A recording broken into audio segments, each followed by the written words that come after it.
Le jeu du bâton. Tout a commencé avec le cas de Fabienne H., morte le 20 août à la station Sancier d'Aubenton, tuée par un groupe d'individus armés de bâtons de bois. Cette attaque sauvage avait totalement défrayé la chronique. Il semblait n'y avoir strictement aucune raison à ce crime.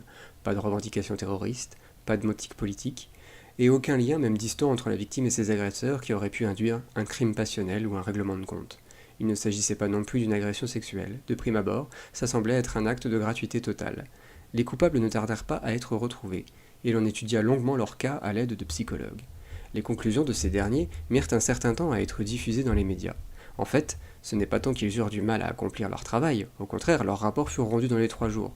Ce qui mit un frein à la publication, c'est l'absurdité terrifiante des révélations qu'ils contenaient. Les batteurs, c'est ainsi que les agresseurs se surnommaient, s'en étaient pris à Fabienne H. pour une seule et unique raison.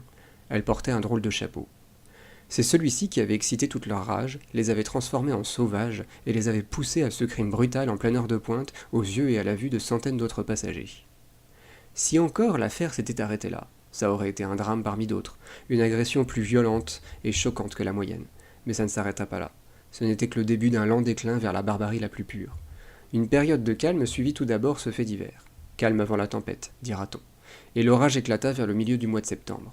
Les flashs spéciaux se multiplièrent sur les écrans, de même que les banderoles d'alerte disparition. Christian R. à Nice, Nicole L. à Rennes, Mohamed D. à Toulouse, Anne A. à Reims ou encore Nawel F. à Nogent-sur-Marne. C'était toujours le même scénario. Du jour au lendemain, on apprenait qu'un tel individu avait été battu à mort, sans qu'aucun lien ne puisse être établi entre la victime et ses agresseurs. Le seul dénominateur commun à toutes ces attaques était le port d'un chapeau original, un peu trop décalé selon certaines normes obscures que personne ne parvenait vraiment à cerner. Nicole L. portait, semble-t-il, un de ces couvre-chefs originaux qui imitent les oreilles de panda. Elle l'avait mis pour se rendre à un anniversaire arrosé, mais n'a jamais pu participer aux festivités. Christian portait une casquette de couleur un peu vive. Oh, rien de très excentrique pourtant, mais ça a suffi pour qu'il y passe. La panique commença à s'emparer de la population française, qui ne savait plus quoi porter pour se protéger d'une mort brutale en place publique. Et le caractère totalement gratuit et imprévisible de ces agressions rendait le phénomène très difficile à contenir pour les forces de l'ordre qui s'avouèrent totalement dépassées au bout d'à peine 1 mois et 40 morts. L'hiver approchant, la protection contre le froid promettait de devenir un véritable acte de résistance, d'autant que le phénomène ne tarda pas à toucher les pays limitrophes, la Belgique, l'Espagne, le nord de l'Italie et le sud de l'Angleterre. Partout se multipliaient des hordes de batteurs qui arpentaient les rues, les centres commerciaux, les gares, et même les ruelles les plus éloignées des quartiers résidentiels pour abattre toute personne affublée d'un couvre-chef qui leur semblait mériter la mort. La psychose poussa à l'instauration de mesures sécuritaires drastiques. Les dimensions des bagages tolérés dans les aéroports furent revues à la baisse pour éviter qu'ils puissent contenir des bâtons. On instaura des couvre-feux de plus en plus tôt, pendant que la police sillonnait les rues pour tenter d'arrêter un maximum de batteurs. Les arrestations et les analyses psychologiques menaient toujours au même résultat. On avait affaire à des cas absolument exceptionnels de réactions pulsionnelles acquises et incontrôlables, comme si un virus les avait touchés, comme si on les avait dressés à réagir par la barbarie la plus pure face à un stimulus des plus ineptes, le port d'un chapeau spécial sortant d'une certaine norme. Et encore, même si l'acte de violence était impulsif, le jugement de l'étrangeté du chapeau, lui, restait subjectif. Aussi, il arrivait parfois qu'une horde de batteurs arpente une rue commerçante et que l'un d'eux parte à l'écart, seul, pour aller tabasser une personne âgée portant un foulard qui lui paraissait comme étant un appel au crime. Les autres attendaient alors qu'il termine son travail, manifestant leur agacement, et repartaient ensuite dans d'autres quartiers une fois la victime exécutée. Mais pire encore que la sauvagerie des batteurs, c'est la réaction de la population qui fut tout bonnement aberrante, par le manque total d'humanité et de solidarité dont ils firent preuve face au drame. Le phénomène ne touchait pas les plus jeunes. Les victimes et les agresseurs n'étaient que des adultes. On vit pourtant se multiplier des cas de harcèlement moral particulièrement virulents en milieu scolaire, tout simplement parce qu'une jeune fille ou un garçon s'était rendu une fois avec un chapeau étrange. Cela avait fait de lui la cible de toute la haine. Les autres élèves se mettaient à le tabasser pour le punir d'être venu avec un chapeau, car ils craignaient que ça n'attire les batteurs dans leur établissement. Dans le milieu universitaire, forcer un élève de première année à prendre le risque de se promener en ville avec un bonnet d'âne était devenu une pratique de bizutage courante, menant à de nombreux décès car la vingtaine est l'âge pivot où l'on peut devenir victime des batteurs. Et en milieu professionnel, les proches de victimes des batteurs s'effondraient totalement sous les mesquineries de leurs collègues qui ne témoignaient aucun soutien, aucune empathie, affirmant au contraire que c'était bien mérité et qu'ils l'avaient sûrement cherché. En fait, selon beaucoup, les victimes tendaient des bâtons pour se faire battre, Elle n'avait qu'à pas porter de chapeau. En fin de compte, en aussi peu de temps qu'il en faut pour le dire, la sauvagerie de quelques-uns était devenue la violence quotidienne de tous. Au lieu de tenter de se soutenir et d'essayer de résister, la grande majorité de la population avait plutôt pris l'initiative de reproduire la violence physique qui les menaçait, en la remplaçant par une violence psychologique quasi équivalente, donnant un pouvoir sans limite aux hordes de batteurs qui trouvaient là toute la soumission dont ils avaient besoin pour prospérer. On vit même apparaître des cas de faux batteurs, des individus qui, pour assouvir une pulsion malsaine de violence, s'étaient improvisés batteurs pour se donner le loisir de se défouler sur leur ex-compagne ou leurs voisins. Mis à part l'internement et la camisole de force, aucune disposition juridique n'avait été trouvée pour juger ces crimes. En mars, il était devenu presque banal de voir son voisin, un proche ou un collègue être pris à partie dans une risque spontanée et exécuté sommairement pour le port de chapeau anormal.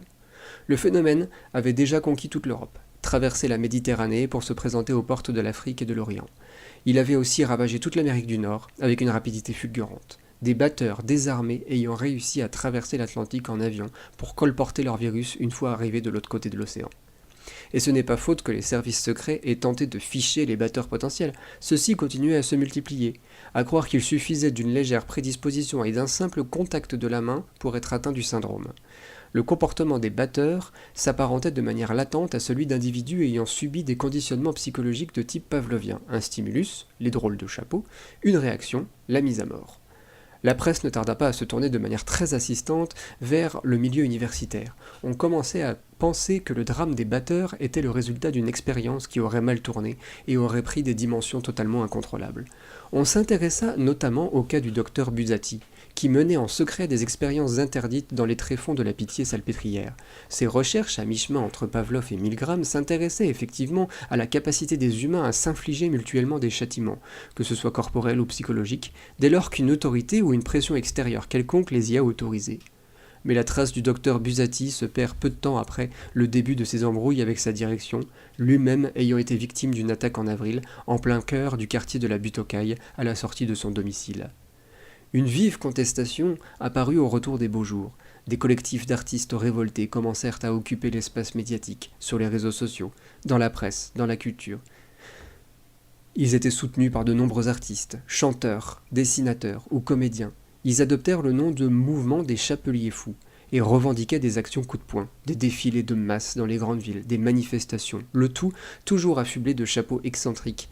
Leur théorie était qu'en opposant aux hordes de batteurs des hordes de chapeliers fous, la logique de tous contre un, qui constituait le mode opératoire des batteurs, serait mise en échec. Malheureusement, une forte peur s'était ancrée dans la population et les actions furent difficiles à mettre en place. En fait, il y eut en tout et pour tout qu'une seule et unique action du mouvement des chapeliers fous. Celle-ci eut lieu le 20 août, à la date anniversaire de l'agression de Fabienne H.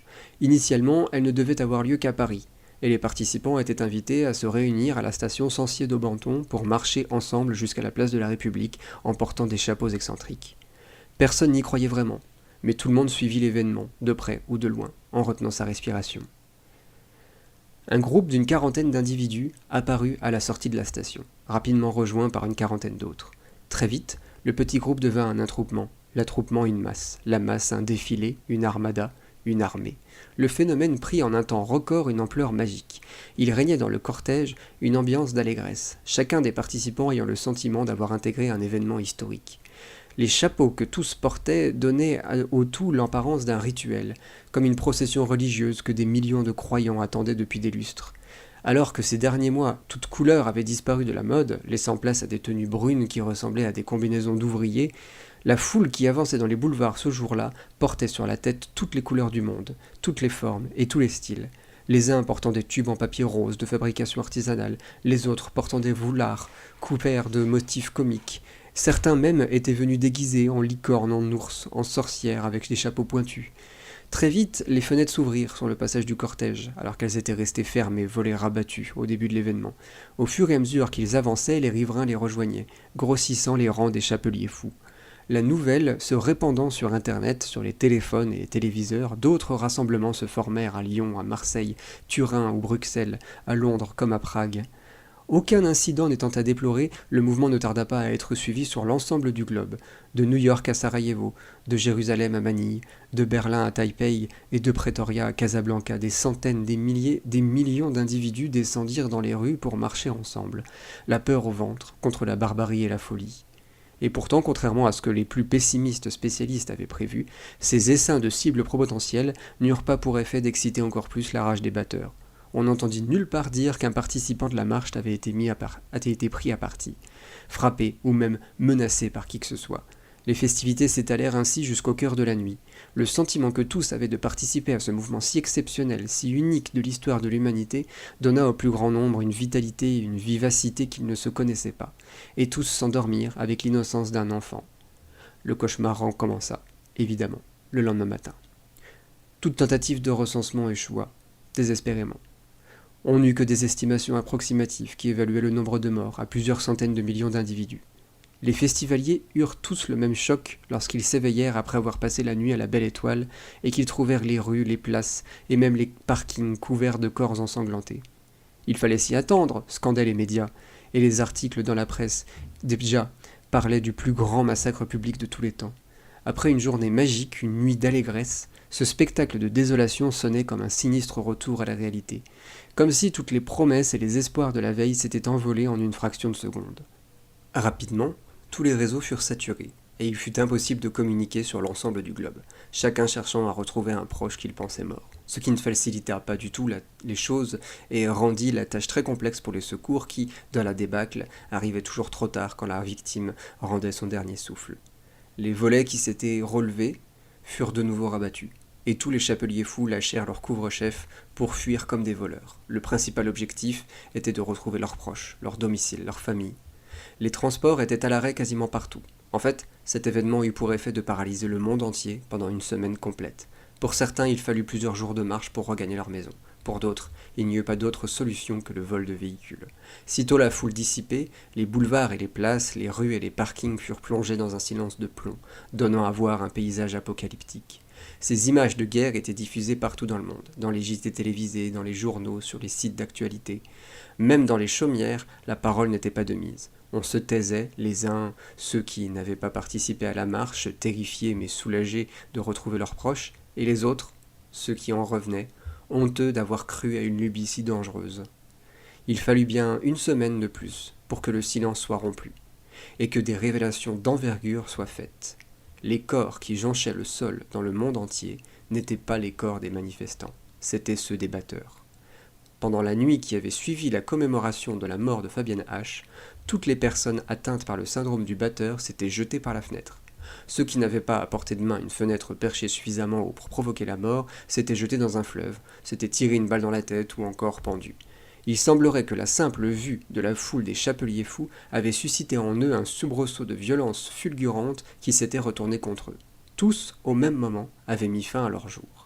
La nouvelle qui, pourtant, aurait pu être vue comme heureuse, puisqu'elle marquait la fin d'un cauchemar d'un an, fut accueillie avec une glaciale froideur. La psychose qui s'était emparée du monde et avait connu son point culminant avec les manifestations du 20 août était encore trop vive dans les esprits pour que ceux-ci éprouvent de la joie ou un quelconque soulagement. Ce fut comme si l'humanité tout entière était en état de choc, et l'on vit même des autels se multiplier partout dans les villes, des tas de fleurs et des messages d'amour, comme si la mort de ces monstres, pourtant responsables de tout ce drame, suscitait maintenant une peine commune, proche du deuil international. Des milliers de familles s'étaient réveillées le 21 août, sans père, sans sœur, sans frère ou sans mère, et la disparition d'autant de personnes en un laps de temps si court provoqua une émotion incontrôlable. Sur Internet, dans les médias, dans les journaux et dans les discours politiques, personne ne sut vraiment sur quel pied danser, tant le revirement semblait avoir pris de court. En l'espace d'un lendemain, les bourreaux qui avaient terrorisé le monde entier étaient devenus à leur tour victimes, puis martyrs de leur propre folie.